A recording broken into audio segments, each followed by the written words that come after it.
Ladies and gentlemen, these two men not only did great work together on the show, are great friends, great gentlemen, but also, it's your birthday. It was last week, ladies and gentlemen, Adam Fergus and David Haydn-Jones. You say it's your birthday. Yeah. It's my birthday too, yeah. There it is. You say it's your birthday. Yeah. We're gonna have a good time. 'Cause it's your birthday. Happy birthday to you.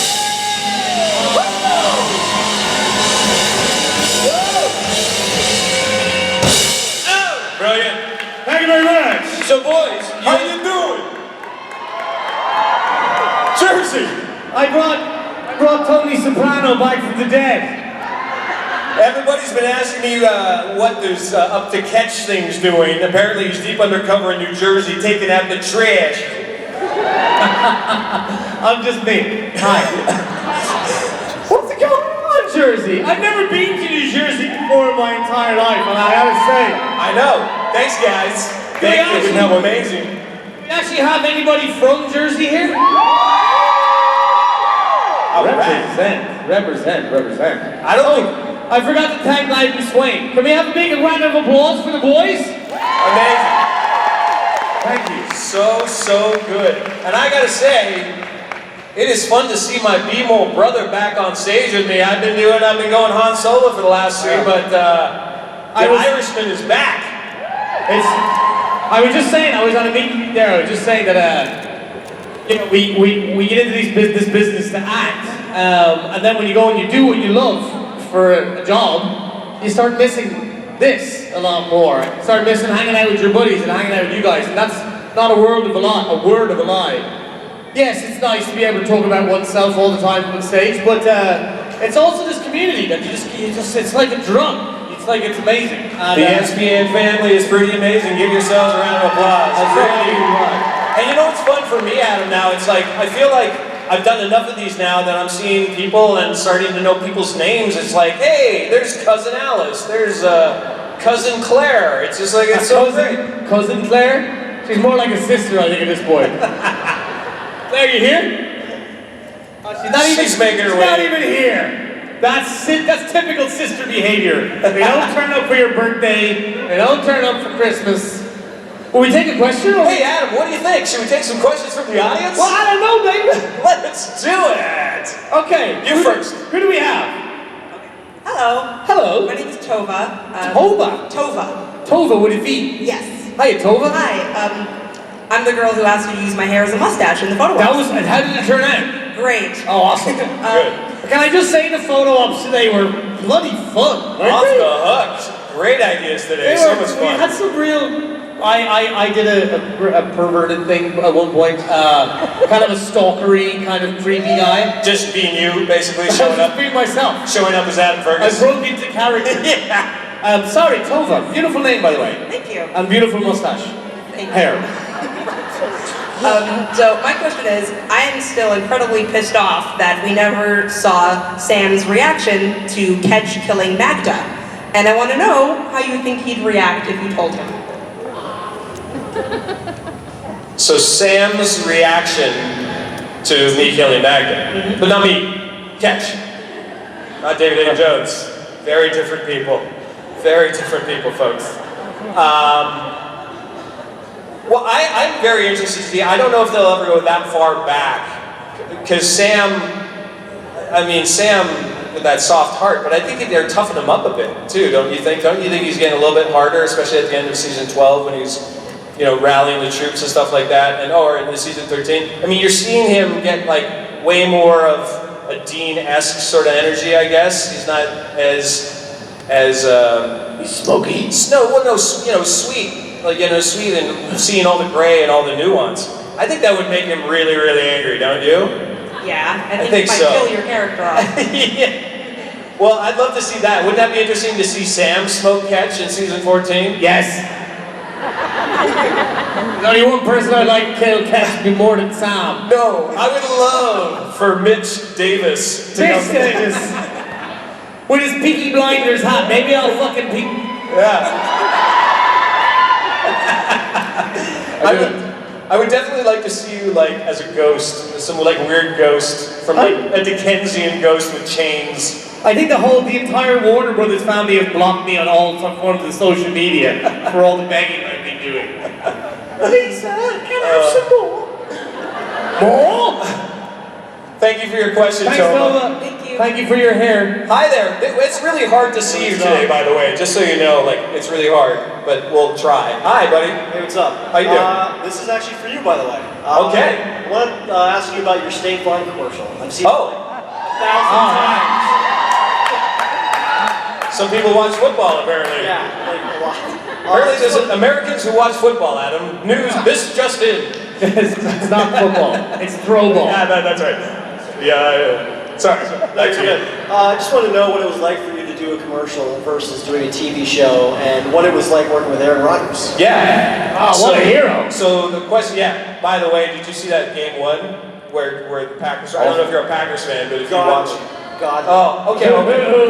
Okay, we're not getting into that. I will tell you this: when you're on set, it really is, and we were just talking about this earlier. It's usually about scale and it's usually about time. Everything else is relatively the same, right? So if I'm doing a 3-week Christmas movie, or if I'm doing like 7 days doing multiple spots with Aaron Rodgers, the scale is relatively the same. Now, when you get on big movies like Adam is just doing right now, time slows down, but essentially from setting up to action to cut, it's the same job, wouldn't you say? Absolutely. It kind of doesn't matter what the medium is, as long as you're shooting stuff and you've got a crew, it's the same job. Now, tonally, because I come from an improv comedy background, they kind of just let me loose, and hopefully there's going to be about 15 more pieces of content over the span of the season, and hopefully they say there's going to be like a blooper reel that they're going to release, and it's basically, the game became, see if I can make Aaron Rodgers crack. So they really let me go Just on. kick him in the knee. Yeah, right, yeah. They're like, Dave, you're out of here, buddy. But he was such a great sport, and he's actually a real, student of comedy. So we actually had a shorthand really quickly. Like, he's kind of dry and stoic, and he's kind of got that wry smile. And you're like, and he's just an amazing specimen of a man. I mean, you show up, and he's just like this power and this air about him. But he was such a bro, such a cool hang, and like we just started snapping jokes. And when I made him laugh the first time, it was on. So it just became, the game is he's going to be stoic and the straight guy, and I'm just going to do runs, improv runs at him. And it, like every time we cracked, it was a great day. So we just had a ball, and hopefully there's going to be a lot more fun stuff for you to see. So thanks for asking. It was a great job. That's awesome. Appreciate it. Yeah. Being allowed to riff like that is fucking Oh, hard. just like 5-minute takes, just all improv and just trying to get at the guy. And that's what it's all about, because Yeah. you only get about 30 seconds of actual acting time in any given scene or shot you're doing, and like to be able to just allow it to be riffed, it's amazing. Hi! Hi, how are you? How's it going? Good. My question's for David. Oh, for Welcome back, Adam. Welcome back. It's deja vu all over again. Back on tour. There we go. Aw. This is what he does, our little street urchin. I don't. I'm not playing anymore. Hi. Hi. Sorry, what was your question? The last couple seasons, I've been really enjoying the developing dynamic between Dean and Ketch. So, Me too. I'm just wondering, how do you think Ketch feels? Like, how has his perception of Dean changed from, like, from that first initial interaction in the raid right up to 13-18 last season? So here's the thing with Ketch and Dean and the Winchesters in general. I don't think he ever had a personal beef with Dean or Sam, and certainly not Mary. Well, he had beef. Hey! Sam? Jeez. Listen, you should have seen Sam in my panel in Indy. It was fun.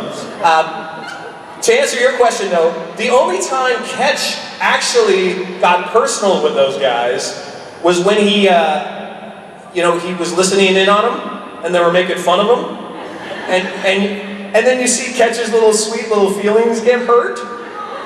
That's what he did. Listen, Ketch is a little damaged boy underneath all the bravado and all the cars and the suits, and I know you don't believe that. I don't in the slightest. Listen, Damaged boy. when You we used, damaged my when fucking we used to head. get drunk, when we used to get drunk and cuddle at Kendrick's, you didn't mind it so much then. I think you shot me because I didn't cuddle you at Kendrick. That's your problem. Well, that's true. There's a lot of repressed something going on there. That is true. He was never been loved. I But know. yeah, to your point though, he's always had mad respect for the Winchesters. And that whole scene where they're drinking scotch was never about like, I'm your enemy, I want you to make me I want to be your friend. You don't have to like me, I don't have to like you, but come join us. I mean, that was a seduction of two killers, basically. And then when he's trying to find purpose again, after he got his own bullet in the head, I know what it's like. But survived. Well, ish, but changed, thanks to the lovely Rowena. When he was trying to find redemption or purpose or a cause again, I think that's when you started to see, again, the other side, the flip side of that relationship. So yeah, I mean, I love the counterbalance, the counterpuntal sort of yin-yang of Ketch and Dean. I think it's really interesting storytelling. I hope you enjoyed it yourself. Thanks. Thank Appreciate you. it. Hi! Hi, I'm Danny. Hi, Danny. Hi, Danny. My question is, if you like, as we know, a lot of characters do come back on the show. So, let's say Adam's character does come back. Please. Would you like to see Oh, you guys. would you like Hang on, just let me soak this up for a second. Maybe you'll shut up about it. Go ahead. would you like to see a reunion between Ketch and your character? Yeah, no, I would. Reunion. I would like to see a reunion, all right. Yeah. I would like to kill Ketch using the 7 deadly sins. I don't know, that's the great thing about making TV and making movies and making believe that you can come back as a different person altogether. You come back as a ghost, and especially with this show, obviously. But I'd like them to be actually pals. Really? That's controversial. That is very controversial. Well, I like Especially coming from you. I mean, what I mean to say is that I'd like them to be pals for a minute. And then I lure you into a false sense of security. Perhaps I'm there for this. relive our days at Kendrick School. Those late night poker games. Soggy biscuit. Family friendly. Anyway, so I'll come back sometime soon. I'm scandalized right now. Well, I felt a little bit left out of yourself and Dr. Hess's late night jaunts in the Here, I will Coffee go, nights. I will go on record saying there was a lot of not healthy mischief going on in Kendrick's. I think we can all agree on that. Yeah. It was not a healthy place. Lady Bevel. She was a school. Bevel. I know you and Bevel how do we You've been developing a lot of backstory here, my friend. Why don't you go to AO3 and flush it out? I think Adam wants to be a fanfic writer.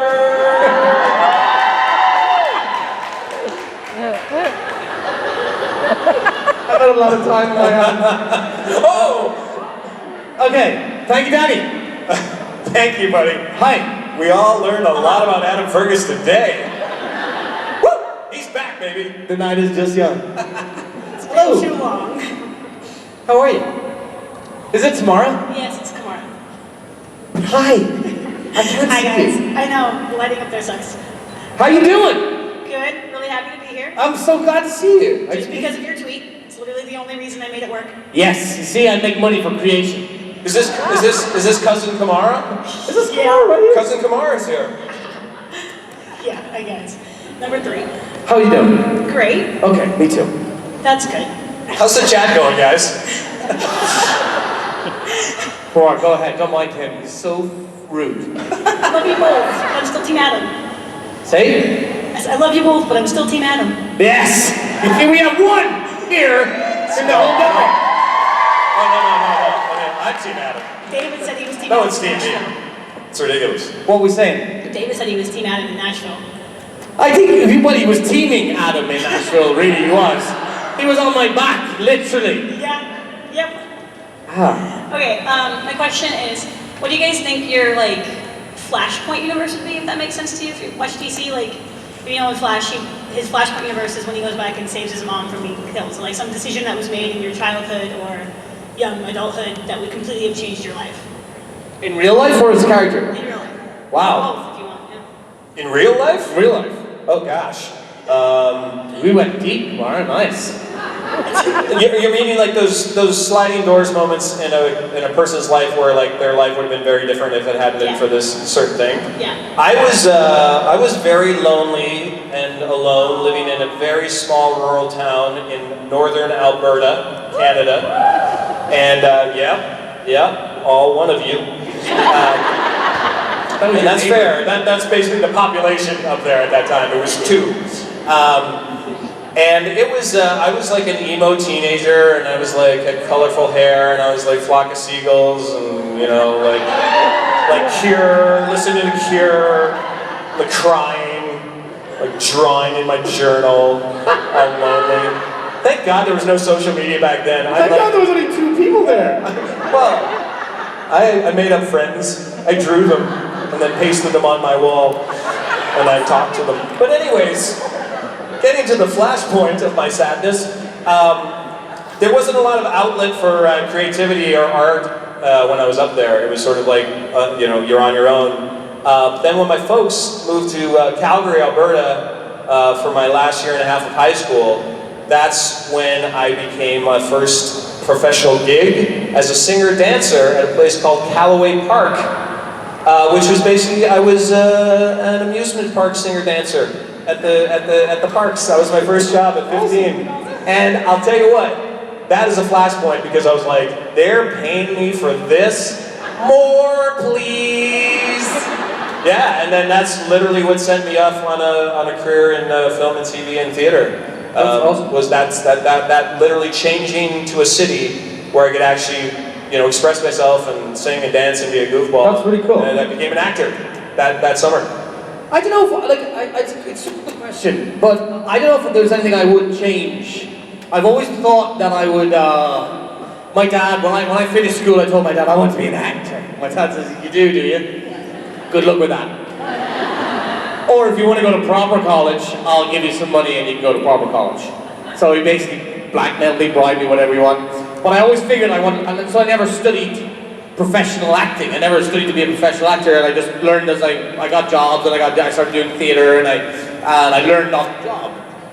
And that's stood me in very good stead over the course of my career. But I've always wanted to know what it would be like to go and immerse myself in college, because I didn't exactly immerse myself in real college, let's be honest.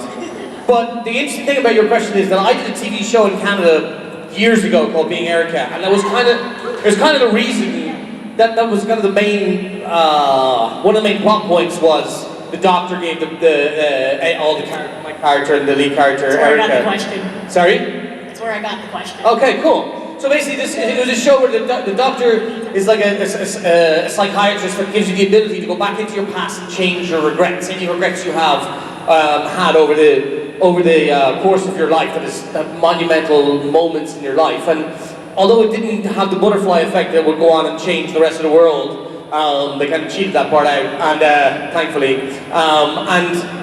But it was really interesting because it was a moral story for every episode. And I think one of the things that the show got across was that no matter, you can't have regrets. It's important to remember them and remember those times that I learned from them. But to go back and change something about your past, because it's not physically possible, there's no point dwelling on it. It's important about learning from the mistakes you've made and try not to make them over and over again, Adam. Over and over again. Stop making those mistakes. But thanks, Kamara. That's a great question. Thanks, love. Nice, thank you. Hey there. Hi, Adam. Hi, David. Hello, hello. Happy to see both of you. Happy to see you too. David, I was wondering if you would ever consider recording maybe a song on the next Covers with Friends album that Jason does, and if so, Adam, what song would you choose for him to do? Well, listen, I will go anywhere. Too sexy for my shirt. Too sexy for my shirt. Too sexy. I'm a model, you know what I mean, and I do. That's exactly the song I would choose. Wow. I'm too sexy for this song. Too sexy for this. Today? Alright. You know what I mean? And as we know, that would be totally in Jason Mann's wheelhouse. He would love to cover that song. Oh no, man, I will go collaboratively wherever these folks want to take me. So honestly, I'm still a new kid on the block in terms of the convention circuit. So, but yeah, we're having a lot more fun collaborating, and and by the way, who's coming to a quick karaoke here tonight? Just let me know. Are people starting to figure out or know the story behind the Making Bacon song? A little, yeah. See, so not everyone. I'll just give you you can find out the whole story. But this is exactly what I'm talking about. This song was totally dared and created by you folks, the SBN family. I did an improv in Rome 2.5 years ago, and then Jason Mans did a follow-up little joke callback, and then this audience online told me and dared me to go make a song out of it. And so that's what the Making Bacon Challenge is. It is an absolute song that I recorded, a rock country ballad that was totally designed at one of these things and for you. So there's a challenge, come sing it with me, we'll have a great time. And we raise money for Alzheimer's Foundation of America. So in the spirit of giving back, that's what you guys made me do. I would never have done this on my own, but that's what I'm talking about, the power of the SBN family. I mean, my goodness, I'm doing charity, I'm writing silly songs, so anything is possible with you folks behind us. So it's very, very true. It's amazing. And that was one thing that I did think about when I was coming back to this panel was that, as many of you might have heard, there's a thing going around called the Bad Idea Tour. Yeah. It's a very bad idea, believe me. Didn't you just post a shirtless something on Instagram? I was wearing a shirt. I won't be not wearing a shirt until closer to the event when I actually do some Garden Gate. But so for those of you who don't know what the Bad Idea Tour is, we're running we're raising money for Random Acts to help starving children. But it was Misha's idea that we'd run a marathon. Jason Mans looks fantastic. He's lost like 30 pounds or something. He looks amazing. Rob Benedict looks amazing. So it's myself, I put myself first. So it's Jared, Jensen, Misha, Jason, Rob, Rachel, and myself are doing this marathon. And so if anyone's doing nothing around the 25th of November and want to see some old men look like beetroots and tomatoes and stuff by the mile 4, exactly. Getting hot just thinking about it, brother. These lights. Yeah, come on up to Seattle. We're gonna run some stuff. It should be fun. What? Did you blow your mic? I just blew my mic. Oh, there you go. Not literally. But yeah, but that's again. Sorry. Oh my goodness. Sorry. Gracious. You might need to sanitize this one. Hello. Hello. How's it going? I'm Colt. Hi, Colt. So I'm an actor as well, but I don't have a lot of experience. Okay. Have there ever been like a role that you've gotten and you're excited, and then like within the first week of doing the role, you regret it totally? Because I did The Walking Dead for 2 years, and I was a zombie, and within the first week, I had already spent a total of 48 hours in the makeup chair. Yeah. And the first day, I got a gallon of blood dumped on me, and it dripped in places that shouldn't be dripped in. Yeah. Oh, the glamour. And then it was mint flavored, so it was sticky. Oh, nice. Then they're like, okay, now we're gonna kill you, and I have like my 30 seconds of fame, and then they're like, okay, now you gotta go back into the makeup chair and do it all over again. Yeah. So, become a different zombie. Yeah. That's interesting that you did it for 2 years. It's like we were talking about it, Dave just touched on it recently. Acting, the fun part about acting is actually the acting part. But there's so much, like Michael Caine, I say this quote all the time. Michael Caine says famously, pay me for the waiting around, the acting's for free. Because you do so much waiting around. You do so much sitting in a makeup trailer or makeup chair, getting prosthetics put on.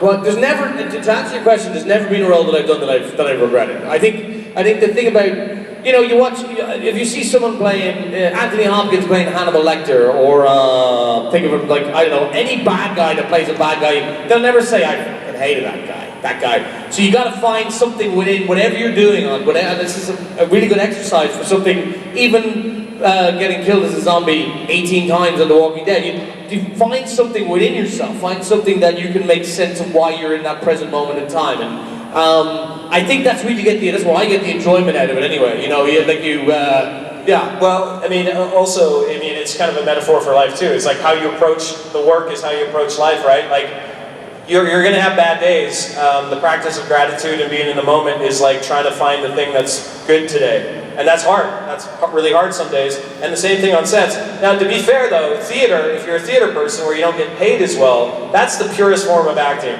where you can kind of, can anyone take me seriously with this headband and suit right now talking about theater? I'm surprised. I just got so self-conscious all of a sudden. I was like, let's go into the depth of theater while you're wearing pure velour.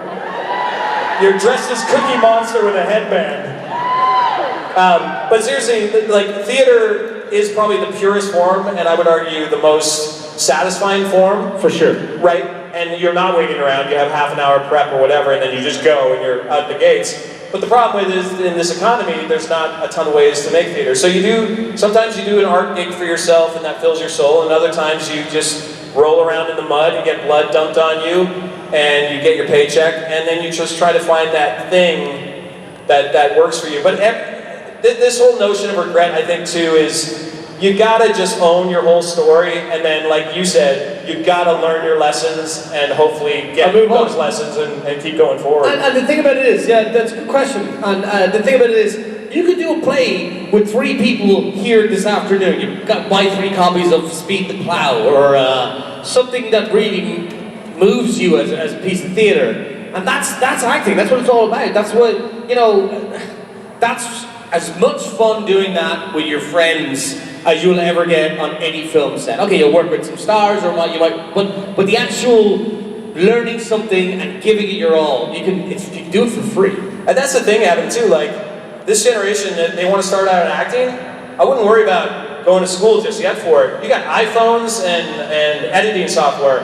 Like, you can make your own movies. Like, you want to make your own TV show, you can go and make your own TV show and write it and produce it and post it yourself for next to nothing. So I'll tell you what, doing that, creating your own content, you'll never learn anything more in the biz than actually trying to, you know what a genius thing is to do? Try to find a scene, like one of your favorite scenes in the movies, and go recreate that scene. And just try to act as well as you can, and produce it as well as you can, and light it as well as you can. You know, like those guys who did the Indiana Jones movie, like the fan movie. Ever seen that documentary? Yeah. Oh, it's so worth your time, because it's just people trying to recreate something they love so much. But in that process, they become complete and utter filmmakers just by doing. And you got iPhones, you got editing software, you can do it. It's just great. Do it for the love. Well done. Keep on trucking. Hey guys. Always keep fighting. My question would be, if you guys yourselves could meet your characters, what would you say to them?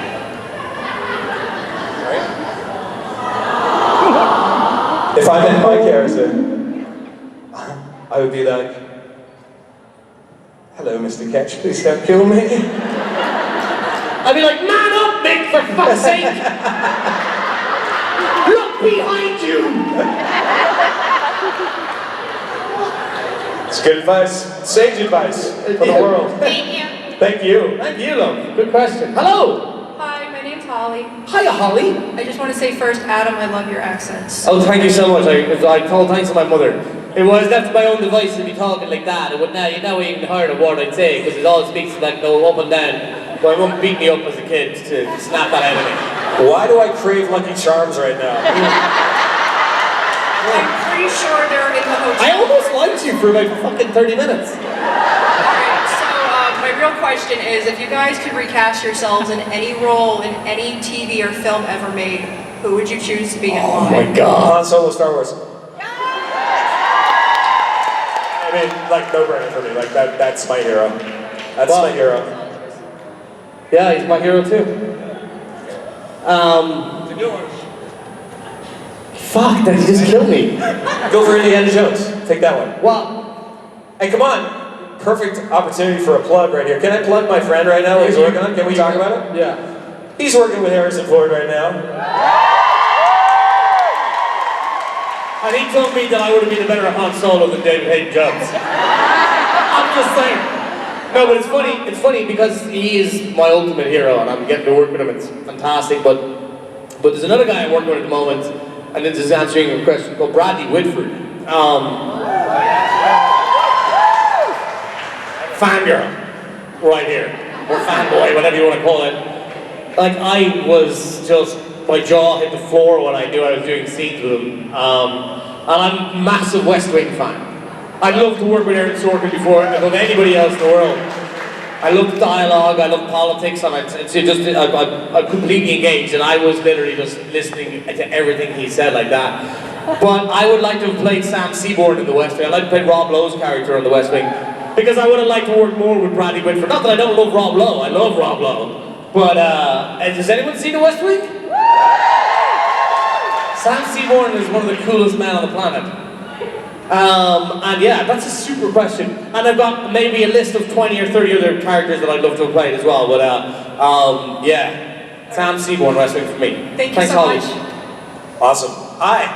My name is Megan, and Hi, Megan. Hi, Megan. for David. My guilty pleasure, or one of them, is watching Hallmark Christmas movies. I have no opinion about that.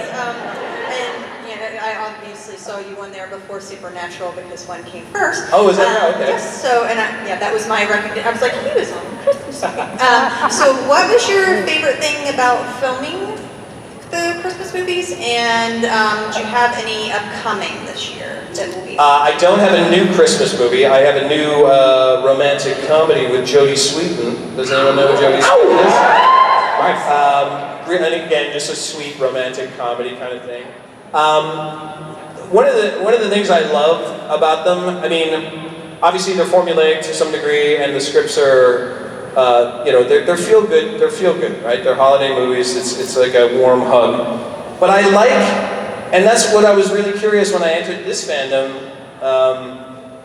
is how much family and kindness and heart is at the root of them. And I think in this day and age where everything has gotten edgier and cheekier and sort of trying to get a reaction, there's nothing wrong with getting back to the principles of love, kindness, and family. Yeah, I have no problem saying that without any sense of spirituality.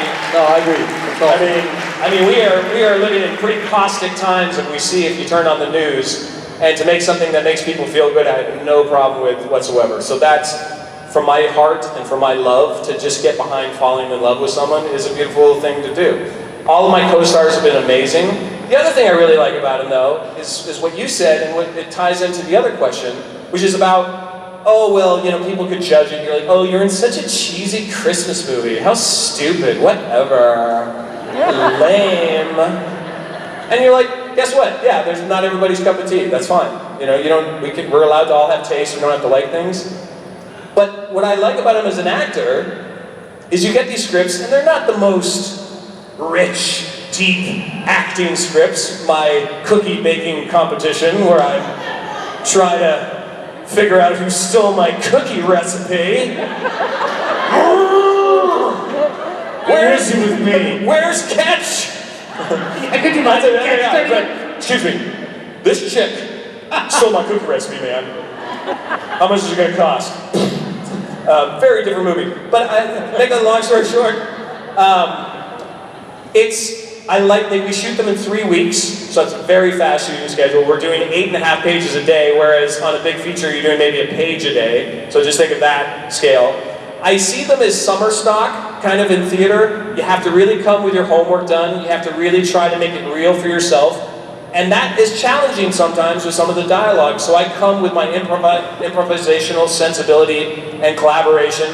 And you try to make these things live a little bit, and it's challenging. It's actually hard. So again, you lean into the challenge of the thing. Yeah, absolutely. And you try to make it real, and you try to make it happy and fun and have a good time. So that's what I like.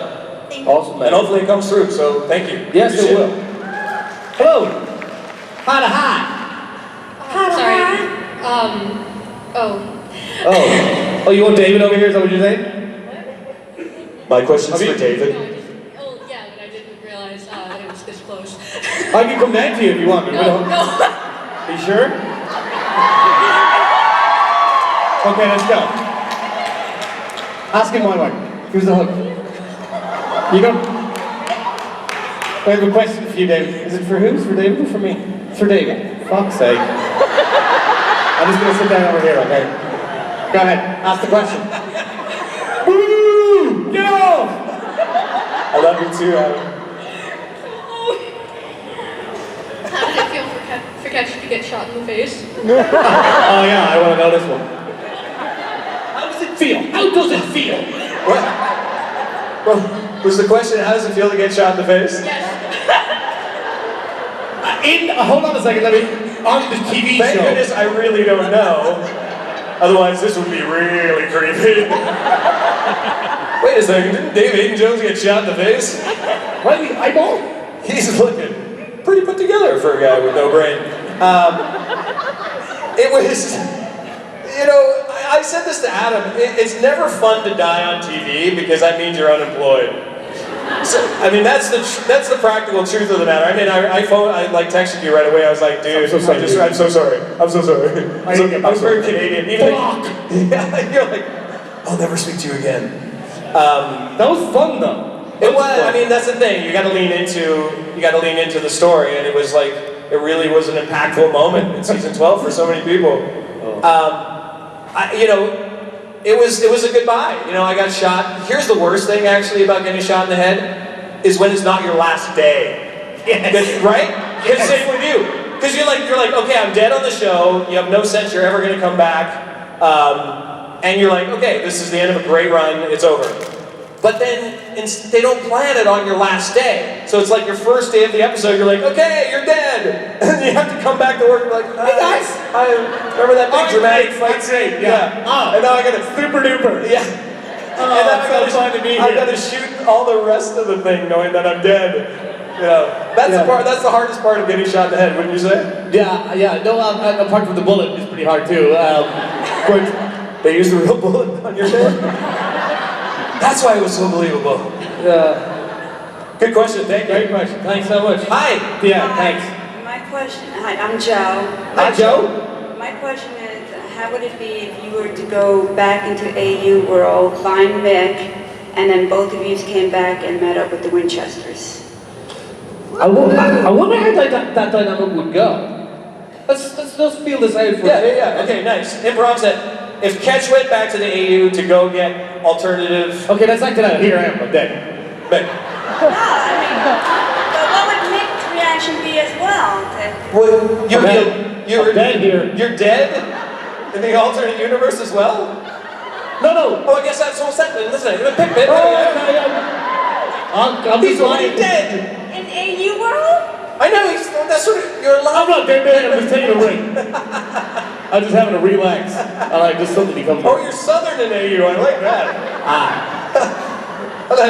Oh, yeah. How's it going? My name is Mitch Davies. Arthur Ketch, I killed you on Earth. Come with me. Earth. What the hell is Earth? Let's go on an adventure. Hey, look, it's a band! Sorry, that was It's a band! I love this band! Give it up for this band, loud and swing! What a band. What a band. The band has a lot of songs in their repertoire. For example, they have this one. Happy birthday to you. Happy birthday to you. Happy birthday, dear. And Adam Haydn-Jones.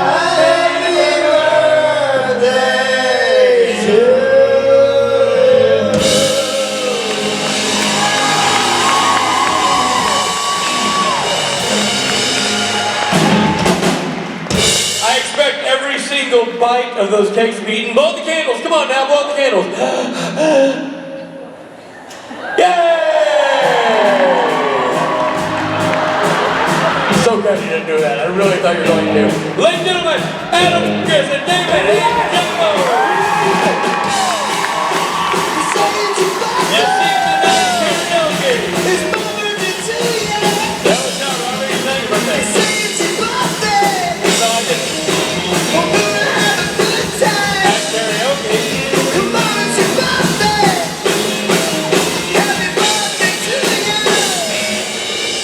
Happy birthday to ya. That's right. Yeah. Yeah. Happy birthday to Rich, how are you, buddy? How you doing? How you holding up? Me, I'm good. How Are you sure? Well, it's SmelkyCon.